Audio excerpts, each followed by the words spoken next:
10 años cuidando a mi suegro enfermo. El doctor Ramírez cerró la carpeta con un suspiro que helaba la sangre. Don Eduardo, mi suegro, acababa de recibir el diagnóstico más temido: Alzheimer en etapa temprana. ¿Cuánto tiempo le queda?, preguntó mi esposa Carmen con la voz quebrada. Difícil saberlo. Pueden ser 5 años, pueden ser 15. Depende de muchos factores, respondió el médico. Lo importante ahora es que tenga cuidados especiales. Carmen me apretó la mano. Sabíamos lo que eso significaba. Don Eduardo era viudo desde hacía 3 años y vivía solo en su casona del centro de la Ciudad de México, la casa que había heredado de su padre, la misma donde había criado a Carmen y a sus hermanos. Yo me encargo, dije sin pensarlo 2 veces. Carmen me miró sorprendida. Sus hermanos, Roberto y Lucía, intercambiaron miradas incómodas. Don Eduardo había sido un hombre difícil toda su vida, un comerciante exitoso pero de carácter fuerte. Andrés, no tienes por qué, comenzó Carmen. Es mi suegro, es familia, la interrumpí. Además, ustedes tienen sus trabajos, sus vidas. Yo puedo manejar mi negocio de carpintería desde cualquier lado. La verdad era más complicada que eso. Mi pequeño taller estaba quebrado. Carmen y yo llevábamos años con problemas económicos y sabía que don Eduardo tenía una fortuna considerable. Sus propiedades, sus ahorros, sus inversiones. Si alguien iba a cuidarlo, mejor que fuera yo. Don Eduardo, que había permanecido callado durante toda la consulta, finalmente habló. El muchacho tiene razón. Si va a cuidarme, que sea él. Y así comenzó todo. 3 semanas después, Carmen y yo nos mudamos a la casona de don Eduardo. Era una construcción de los años 40, con techos altos, patios interiores y ese olor a historia que tienen las casas viejas de la capital. Don Eduardo nos recibió en la sala principal, sentado en su sillón de cuero favorito. «Esta es mi casa», dijo con firmeza. «Aquí las reglas las pongo yo». Carmen asintió nerviosa, pero yo me acerqué y le puse una mano en el hombro. «Por supuesto, don Eduardo. Estamos aquí para ayudarlo, no para molestarlo». Durante los primeros días, la convivencia fue tensa. Don Eduardo desconfiaba de todo. Contaba sus medicinas, revisaba que no movieran sus cosas del lugar y siempre tenía algún comentario ácido sobre la comida que le preparaba Carmen. Pero poco a poco, algo cambió. Comencé a levantarme temprano para desayunar con él. Le platicaba sobre mi trabajo, sobre los muebles que hacía, sobre los clientes. Él empezó a contarme historias de cuando era joven, de cómo había construido su imperio comercial desde la nada. ¿Sabes cuál fue mi primer negocio?, me preguntó una mañana mientras tomábamos café en el patio. No, don Eduardo, cuénteme. Vendía paletas en la escuela. Tenía 8 años. Mi madre me daba dinero para el recreo, pero yo me lo quedaba y vendía paletas que hacía en casa. Al final del mes tenía más dinero que mi papá. Sonreí. Por primera vez, vi un destello del hombre que había sido antes de la enfermedad. El Alzheimer no llegó de golpe. Fue gradual, como una sombra que se extiende lentamente al atardecer. Primero fueron pequeñas cosas. Don Eduardo olvidaba dónde había puesto sus lentes, confundía los nombres de los vecinos, repetía la misma historia 3 veces en una conversación. Carmen se preocupaba mucho. ¿Crees que deberíamos llevarlo otra vez con el doctor?, me preguntaba cada noche. Todavía está bien, le respondía. El médico nos dijo que esto era normal, pero yo también estaba preocupado. No por don Eduardo exactamente, sino por mi plan. Había calculado que el cuidar a mi suegro sería una inversión a largo plazo. Él era un hombre rico, sin herederos directos más que Carmen y sus hermanos. Si yo era quien se sacrificaba por él, quien le dedicaba mi tiempo y mi vida, era lógico pensar que eso se reflejaría en su testamento. Una tarde, mientras ayudaba a don Eduardo a organizar sus papeles importantes, vi por casualidad algunos documentos legales. Propiedades por valor de varios millones de pesos, cuentas bancarias con cifras que me dieron vértigo, acciones en empresas que ni sabía que existían. ¿Qué haces ahí, muchacho?, me preguntó don Eduardo, apareciendo de repente. Solo le ayudo a ordenar. Don Eduardo, como me pidió. Me miró con suspicacia por un momento, luego sonrió. Eres un buen muchacho, Andrés, no como esos otros, murmuró, refiriéndose a Roberto y Lucía. Ellos solo vienen cuando necesitan algo. Era cierto. Los hermanos de Carmen aparecían de vez en cuando, siempre con prisa, siempre con alguna excusa para no quedarse mucho tiempo. Esa noche le conté a Carmen lo que había visto. «Son muchos millones, amor», le dije. «Tu papá es más rico de lo que pensábamos». Carmen frunció el ceño. «No me gusta que hables así. Parece que solo estamos aquí por el dinero».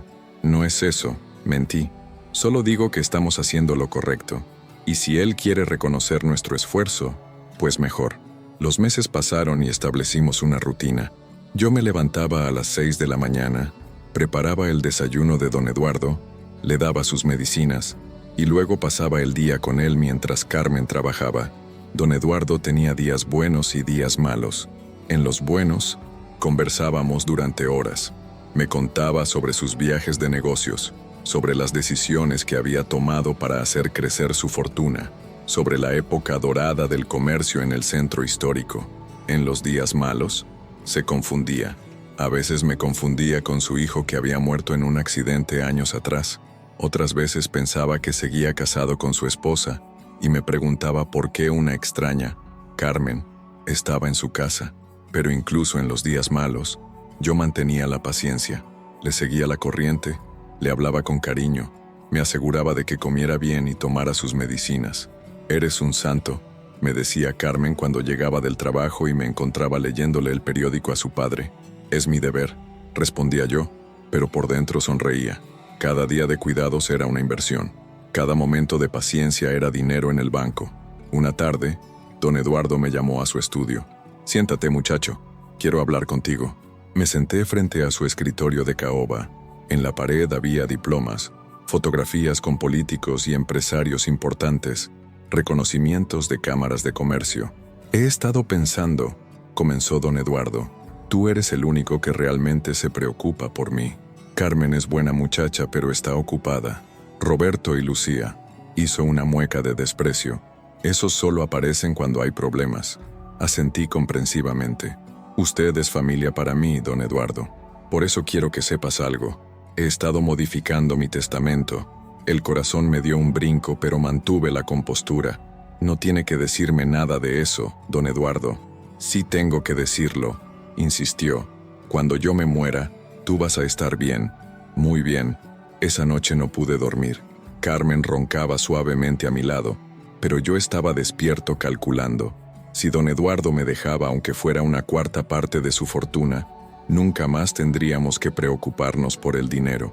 Roberto y Lucía comenzaron a visitarnos más seguido después de que corrió el rumor de que don Eduardo había modificado su testamento. No sé quién les dijo, pero de repente aparecían cada fin de semana con regalos y sonrisas forzadas. «¿Cómo está mi papá?», preguntaba Lucía, cargada de flores y chocolates. «¿Necesita algo especial?», añadía Roberto, revisando la casa como si buscara algo. Don Eduardo se daba cuenta de sus intenciones. «Ahora sí se acuerdan de que tienen padre», murmuraba cuando se iban. Una tarde, Roberto me llevó aparte. «Oye, Andrés, necesito hablar contigo». Salimos al patio. Roberto encendió un cigarro y me miró seriamente. «Sé lo que estás haciendo». «¿De qué hablas?».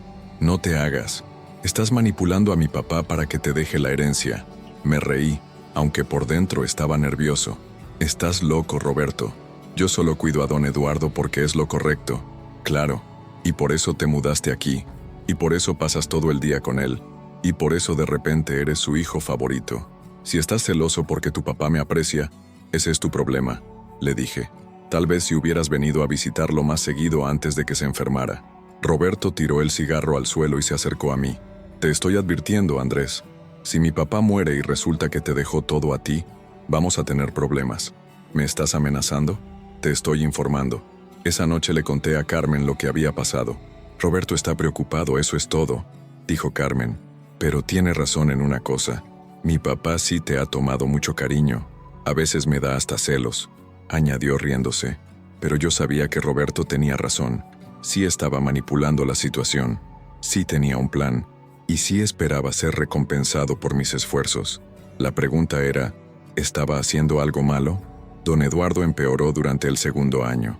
Los episodios de confusión eran más frecuentes y comenzó a tener problemas para recordar eventos recientes. Pero curiosamente, su memoria a largo plazo seguía intacta.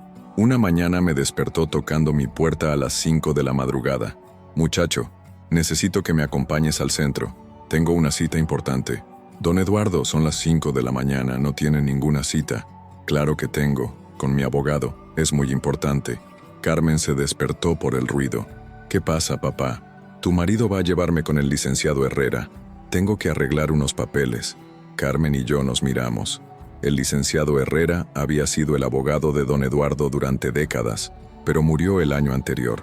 Papá, el licenciado Herrera ya murió. ¿Recuerdas? Fuimos a su funeral. Don Eduardo se quedó callado por un momento confundido. Ah, sí, es cierto. Entonces con su hijo, el licenciado Herrera Jr. No sabíamos si existía un Herrera Jr., pero para tranquilizar a don Eduardo le prometí que averiguaríamos. Resulta que sí existía. Se llamaba Fernando Herrera y había heredado el despacho de su padre. Cuando le hablé por teléfono, me dijo algo interesante. Ah, sí, don Eduardo me llamó la semana pasada. Quiere modificar su testamento otra vez. ¿Puede traerlo mañana por la tarde? Otra vez. ¿Cuántas veces había cambiado su testamento? Al día siguiente llevé a don Eduardo al despacho. Era un edificio viejo en el centro, con olor a papel y madera. El licenciado Herrera Jr. era un hombre joven, de unos 40 años, con lentes y barba. Don Eduardo, qué gusto verlo. Lo saludó. ¿Cómo se siente? Bien, licenciado. Vengo a arreglar lo del testamento. Por supuesto. Su yerno puede quedarse afuera. Son asuntos privados. Me quedé en la sala de espera durante 1 hora. Cuando salieron, don Eduardo parecía satisfecho. «Listo», me dijo. «Ya está todo arreglado». En el camino de regreso a casa, traté de preguntarle qué había arreglado, pero don Eduardo se había quedado dormido en el asiento del pasajero. Esa noche, Carmen me preguntó qué había pasado en el despacho. No sé, no me dejaron entrar. ¿Crees que cambió el testamento otra vez? Probablemente. Carmen se quedó pensativa. ¿No te parece raro que mi papá esté tan obsesionado con su testamento últimamente? Sí, me parecía raro, pero también me daba esperanza. Si don Eduardo seguía modificando su testamento, tal vez era porque quería asegurarse de que yo estuviera incluido. Durante el 3er año, don Eduardo tuvo su primera crisis grave. Una noche se levantó confundido y salió de la casa en pijama. Carmen y yo nos despertamos a las 3 de la mañana y no lo encontramos por ningún lado. Salimos a buscarlo por el barrio. Yo tomé el coche y Carmen fue caminando. Después de 2 horas de búsqueda, lo encontré sentado en una banca del parque, llorando. «Don Eduardo, ¿qué hace aquí?» «No encuentro mi casa», me dijo como un niño perdido. «No sé dónde vivo». Le puse mi chamarra sobre los hombros y lo llevé de vuelta. Carmen estaba desesperada. «Tenemos que ponerle alarmas en las puertas», me dijo. «No puede volver a pasar esto». Al día siguiente instalé cerraduras especiales y un sistema de alarmas. También contraté a una enfermera para que estuviera con don Eduardo durante las noches. La enfermera se llamaba Esperanza. Era una mujer de unos 50 años, con experiencia cuidando pacientes con Alzheimer. «El señor está en una etapa intermedia de la enfermedad», me explicó. «Va a necesitar cuidados las 24 horas del día muy pronto». «¿Cuánto tiempo le queda?», le pregunté. «Difícil saberlo. Algunos pacientes duran muchos años, otros se deterioran rápidamente». Esa información me preocupó. Llevaba 3 años cuidando a don Eduardo, y mi situación económica no había mejorado. Había descuidado mi negocio de carpintería, y nuestros ahorros se estaban acabando.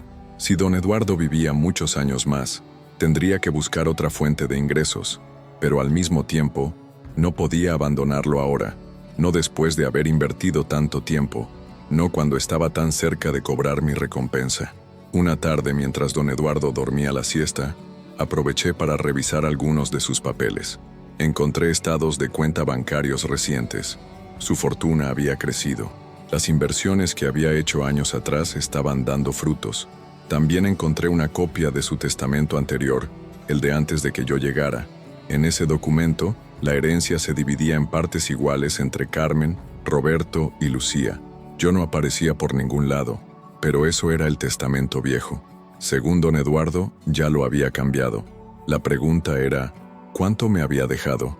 Carmen comenzó a comportarse extraño durante el 4.º año.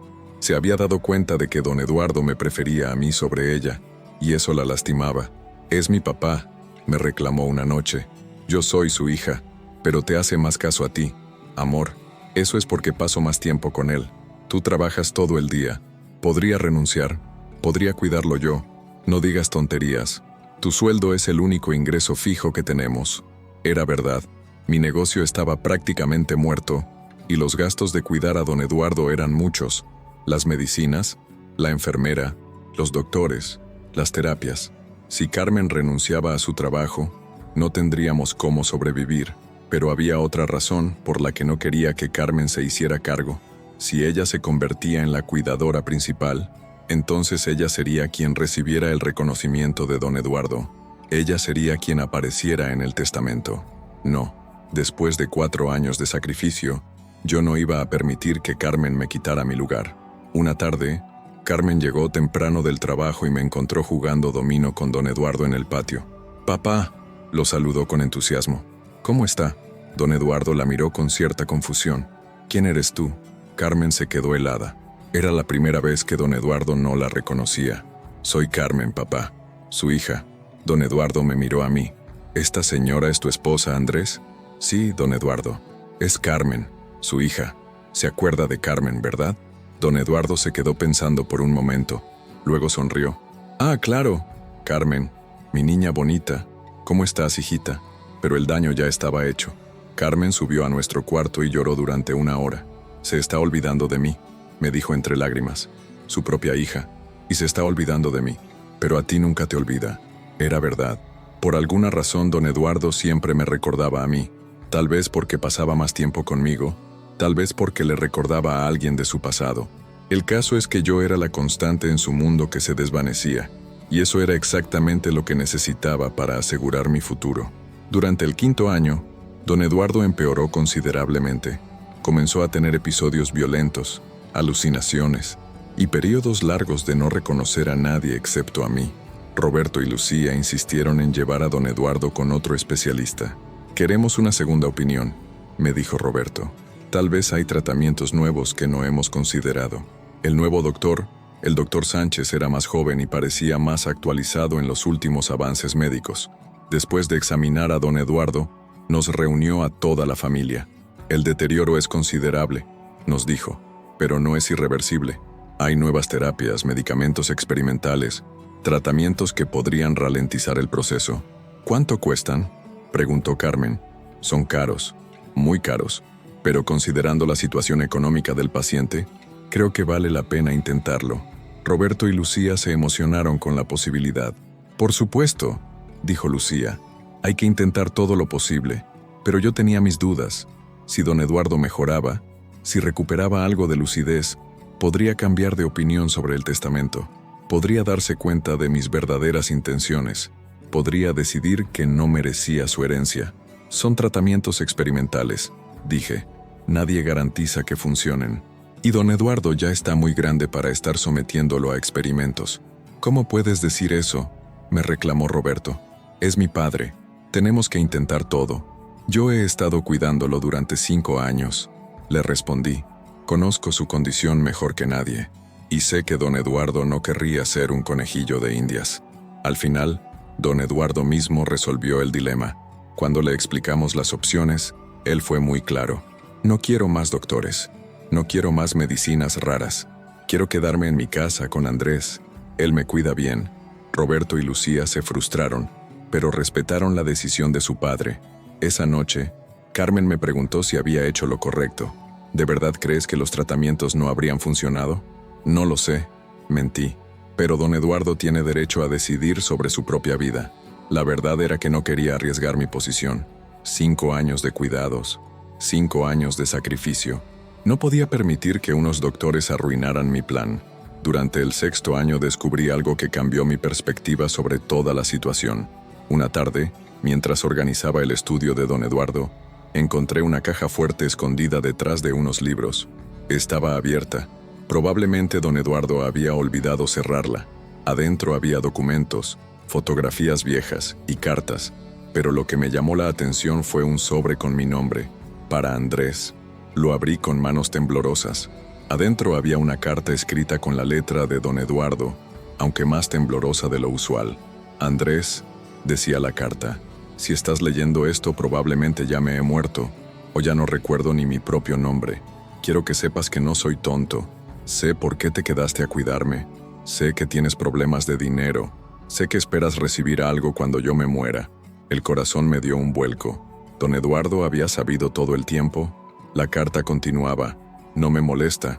Al contrario, me gusta saber que tienes una razón práctica para cuidarme. Es más honesto que las lágrimas falsas de Roberto y Lucía. Tú al menos eres sincero en tu codicia. Seguí leyendo, cada vez más nervioso. Pero quiero que sepas algo más. Yo también tengo mis secretos. Mi fortuna no es tan grande como todos creen. Hace años que estoy perdiendo dinero. Malas inversiones, estafas, gastos médicos. Cuando me muera, va a quedar mucho menos de lo que esperan. No podía creerlo. ¿Don Eduardo estaba quebrado? Sin embargo, continuaba la carta. Hay algo que nadie sabe. Algo que solo tú vas a saber cuando llegue el momento. En esta caja fuerte hay un sobre rojo. No lo abras hasta después de mi funeral. Ahí está la verdad sobre todo. Busqué frenéticamente en la caja fuerte. Efectivamente, había un sobre rojo en el fondo. Estaba sellado y tenía escrito, solo después del funeral. Guardé la carta y el sobre rojo, y volví a poner la caja fuerte en su lugar. Pero durante días no pude dormir. ¿Qué significaba todo eso? ¿Don Eduardo realmente estaba quebrado? ¿O era otra de sus confusiones mentales? Una cosa era segura, todo era mucho más complicado de lo que había pensado. Durante el 7º año, las visitas de Roberto y Lucía se hicieron más frecuentes y más tensas. Habían notado que don Eduardo estaba empeorando rápidamente y querían asegurarse de estar presentes cuando llegara el final. Una tarde, Roberto llegó sin avisar y pidió hablar conmigo en privado. «Andrés, necesito ser honesto contigo», me dijo. «Lucía y yo estamos preocupados. ¿Por don Eduardo? Por don Eduardo, sí, pero también por nosotros, por nuestra familia». Roberto se veía genuinamente angustiado. «Mi papá nos ha estado prestando dinero durante años», me confesó. «Lucía tiene deudas enormes con el banco. Yo invertí en un negocio que fracasó. Entre los dos le debemos más de 2 millones de pesos». Eso explicaba las visitas constantes y la desesperación. «Cuando mi papá se muera, si no hay dinero suficiente en la herencia, vamos a tener que vender nuestras casas, nuestros coches, todo. ¿Don Eduardo sabe que le deben dinero? Por supuesto que sabe, pero últimamente está tan confundido que a veces olvida que nos prestó. Otras veces nos pide que le paguemos inmediatamente». Roberto se pasó las manos por el cabello. «Por eso necesitamos saber qué dice el testamento. Si mi papá te dejó todo a ti, Lucía y yo estamos perdidos». Por primera vez sentí algo parecido a la compasión por Roberto. No era solo codicia lo que lo motivaba, sino supervivencia. «Roberto, yo no sé qué dice el testamento», le mentí, «pero si don Eduardo me dejó algo, puedo ayudarlos». «¿En serio?», me preguntó con ojos esperanzados. «Son familia, por supuesto que los ayudaría». Era una mentira, pero una mentira necesaria. Si Roberto y Lucía creían que yo los ayudaría, dejarían de verme como enemigo y me verían como aliado. Esa noche le conté a Carmen sobre la conversación con Roberto, pero no mencioné mi promesa de ayudar. «Pobres», dijo Carmen, «no sabía que tenían tantos problemas». «Sí, pero eso no es culpa nuestra. Nosotros también hemos hecho sacrificios». Carmen asintió, pero pude ver en sus ojos que estaba pensando en sus hermanos. En el fondo, ella también se preocupaba por lo que pasaría después de la muerte de don Eduardo. Era una preocupación válida, porque yo tampoco sabía qué iba a pasar. Esperanza, la enfermera, llevaba ya varios años con nosotros y había observado toda la dinámica familiar. Una mañana, después de que Carmen se fue a trabajar, me pidió hablar conmigo. «Señor Andrés, necesito decirle algo importante». Esperanza siempre había sido muy profesional, así que su tono serio me puso nervioso. «¿Qué pasa, Esperanza?» «He estado trabajando con familias como la suya durante muchos años. Familias con dinero, con herencias, con enfermos terminales. ¿A dónde quería llegar? Don Eduardo es un hombre muy especial», continuó, «pero también es muy inteligente. Más inteligente de lo que todos creen». «¿Qué quiere decir?» Esperanza se acercó y bajó la voz. «Hay días en que don Eduardo está completamente lúcido. Días en que recuerda todo, entiende todo, pero finge estar confundido».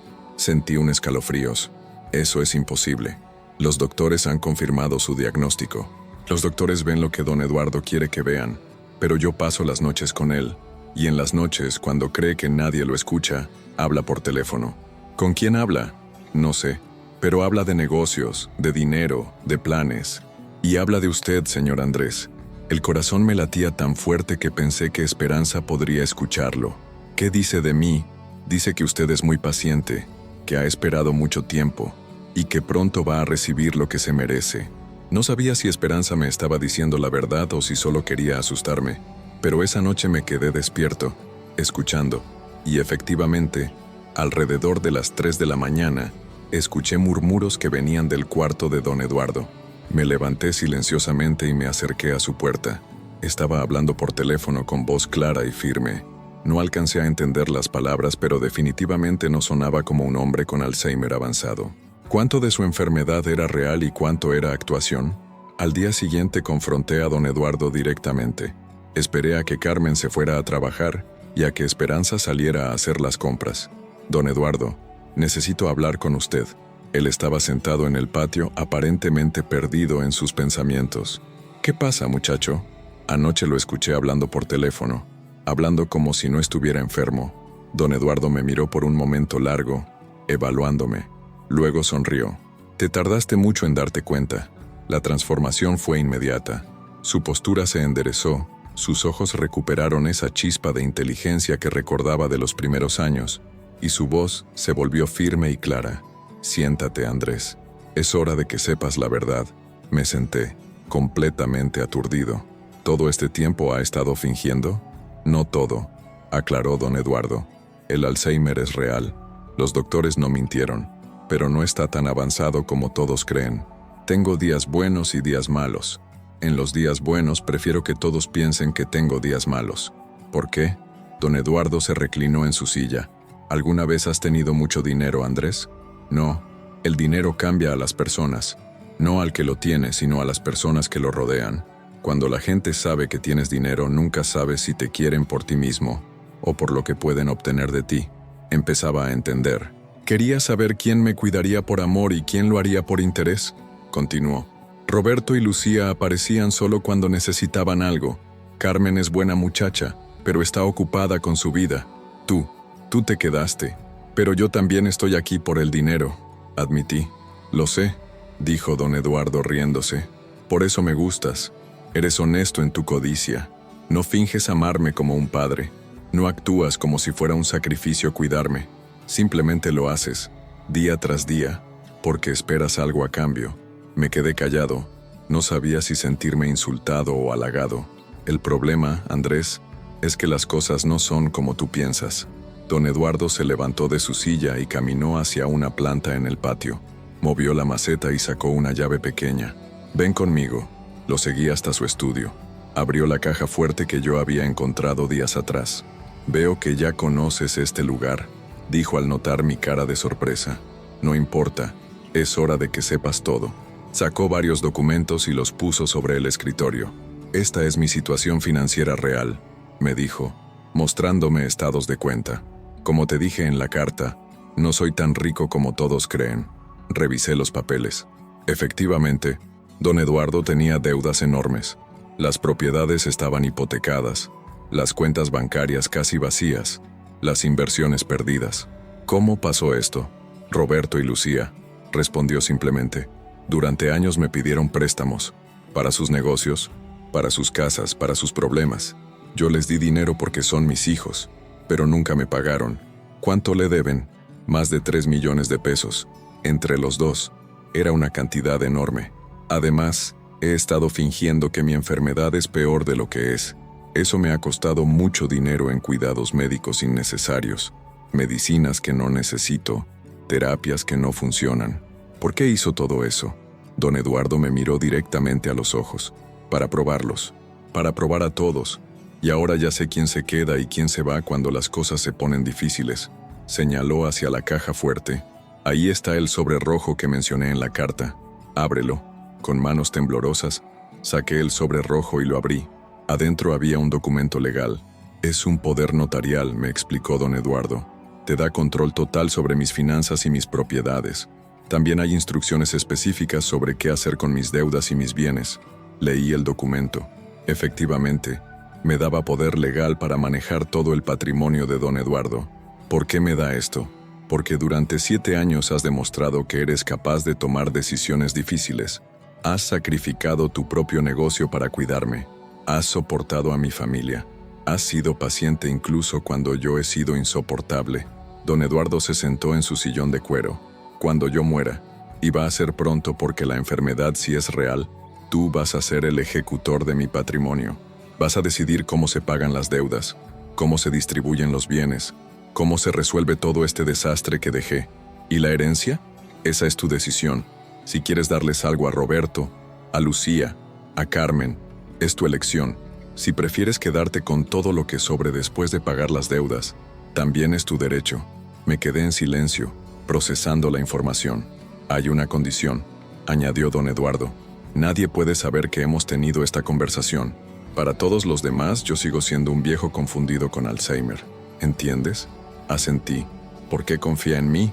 Don Eduardo sonrió. Porque eres el único que no me ha mentido sobre sus intenciones.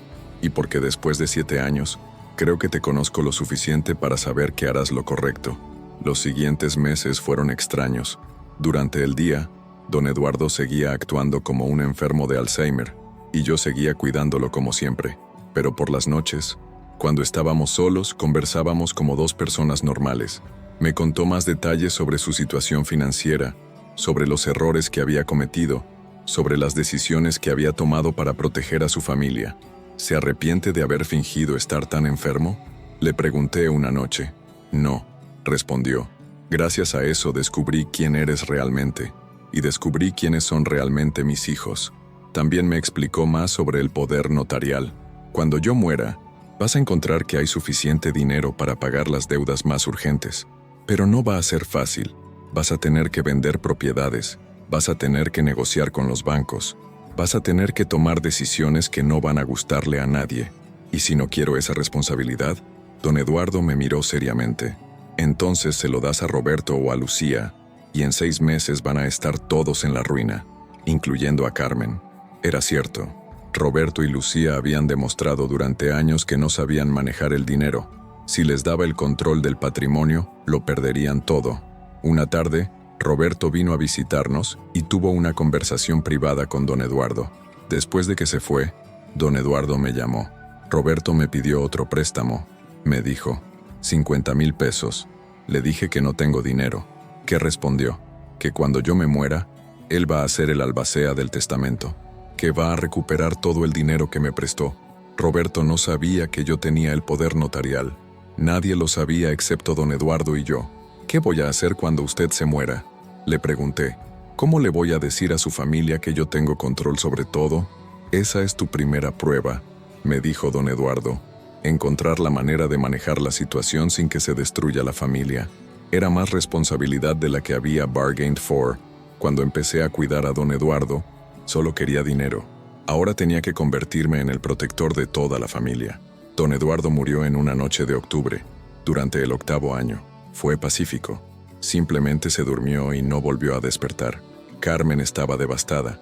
Roberto y Lucía llegaron inmediatamente, con los ojos rojos, pero también con una expresión de expectativa que no podían ocultar. El funeral fue pequeño, pero digno. Don Eduardo había dejado instrucciones específicas sobre cómo quería que fuera su ceremonia. Después del entierro, la familia se reunió en la casa para escuchar la lectura del testamento. El licenciado Herrera Jr. llegó con varios documentos. Antes de leer el testamento, anunció, «Debo informarles que don Eduardo otorgó un poder notarial especial antes de morir. Según este documento, el señor Andrés tiene autoridad legal para administrar todo el patrimonio». El silencio en la sala fue ensordecedor. «¿Cómo que Andrés?», preguntó Roberto. «Yo soy el hijo mayor». «Lo siento, señor Roberto, pero este es un documento legal válido, firmado cuando don Eduardo tenía todas sus facultades mentales». Carmen me miró con sorpresa. «¿Sabías de esto?». «Don Eduardo me lo mencionó». «Mentí, pero no pensé que fuera en serio». Lucía se puso de pie. «Esto es un fraude. Mi papá tenía Alzheimer. No podía tomar decisiones legales». El licenciado Herrera consultó sus papeles. Según mi información, el poder notarial fue otorgado hace varios años, cuando don Eduardo aún estaba en una etapa temprana de la enfermedad. Varios doctores certificaron que tenía capacidad mental para tomar esa decisión. Era verdad. Don Eduardo había planificado todo años atrás. Ahora, continuó el licenciado, sobre el testamento en sí. Abrió el documento y comenzó a leer. Don Eduardo había dejado la casa para Carmen, algunas propiedades menores para Roberto y Lucía, y el resto de sus bienes se distribuían entre los 3 hermanos. Sonaba generoso, hasta que el licenciado leyó la siguiente parte. Sin embargo, todos estos bienes están sujetos al pago previo de las deudas del causante. El albacea, señor Andrés, deberá liquidar primero todas las obligaciones financieras antes de distribuir cualquier herencia. Roberto se puso pálido. ¿Qué deudas? Saqué los documentos que don Eduardo me había mostrado meses atrás. Tu padre tenía deudas por más de 5 millones de pesos. Anuncié. Préstamos bancarios, hipotecas y dinero que les prestó a ustedes 2.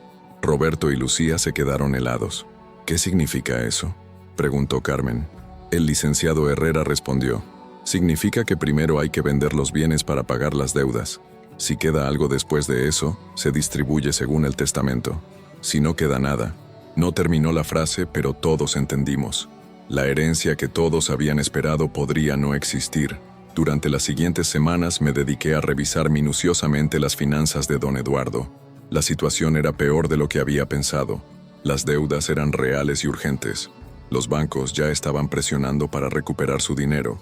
Si no actuaba rápido, perderíamos todo. Primero vendí las propiedades menos valiosas. Luego negocié con los bancos para reestructurar algunas deudas. Poco a poco fui reduciendo el monto total que debíamos. Roberto y Lucía me presionaban constantemente. ¿Cuánto va a quedar?, me preguntaba Roberto cada vez que me veía. ¿Vamos a perder la casa?, me preguntaba Lucía. Carmen estaba dividida entre apoyarme y preocuparse por sus hermanos. ¿Estás seguro de que estás haciendo lo correcto?, me preguntaba por las noches. La verdad es que no estaba seguro de nada. Tenía el poder legal, pero no tenía experiencia manejando ese tipo de dinero y esas responsabilidades. Un día, mientras revisaba los papeles en el estudio de don Eduardo, encontré otra carta que no había visto antes. Estaba escondida dentro de un libro. Andrés, decía la carta, si estás leyendo esto es porque ya empezaste a manejar mis asuntos. Probablemente te sientes abrumado. Es normal, pero quiero que sepas una cosa más. Continué leyendo con curiosidad. En el Banco Santander, sucursal del centro, tengo una caja de seguridad. El número es 247. La llave está en el florero azul del comedor. Ahí está mi verdadero legado para ti. Esa misma tarde fui al banco. La caja de seguridad contenía documentos de propiedades que no conocía, acciones de empresas que no aparecían en ningún otro lado, y un sobre con efectivo. Conté el dinero. Eran $200,000 americanos. También había una nota final. Este dinero es tuyo, Andrés. Sin condiciones. Te lo has ganado con 8 años de cuidados. Úsalo sabiamente. Por primera vez en meses, sonreí. Don Eduardo había planeado todo, incluyendo mi recompensa personal. Pero ahora tenía que decidir qué hacer con esa información. ¿Le decía a la familia sobre este dinero extra? ¿Lo usaba para salvar la herencia de todos? ¿Me lo quedaba como don Eduardo había indicado? Después de 6 meses de trabajo intenso, logré liquidar la mayoría de las deudas de don Eduardo. Había vendido varias propiedades, negociado con los bancos y reestructurado los préstamos pendientes. Al final quedó suficiente dinero para que Carmen se quedara con la casa, Roberto recibiera una pequeña cantidad y Lucía también obtuviera algo, aunque mucho menos de lo que todos habían esperado. El día de la distribución final, reuní a toda la familia en la sala de la casa. Después de pagar todas las deudas, anuncié, esto es lo que queda. Les mostré los números finales. Carmen recibiría la casa libre de hipoteca, valorada en aproximadamente $1 millón. Roberto y Lucía recibirían cada uno $200,000 en efectivo. ¿Y tú?, preguntó Roberto. ¿Cuánto recibes tú? Yo recibo este papel, les dije, mostrándoles el poder notarial y la satisfacción de haber cumplido con la confianza que don Eduardo puso en mí. Era una mentira parcial, por supuesto. No mencioné los $200,000 que estaban escondidos en mi closet. Lucía comenzó a llorar. No es justo. Esperábamos mucho más. La vida no siempre es justa, le respondí. Pero al menos no perdieron todo.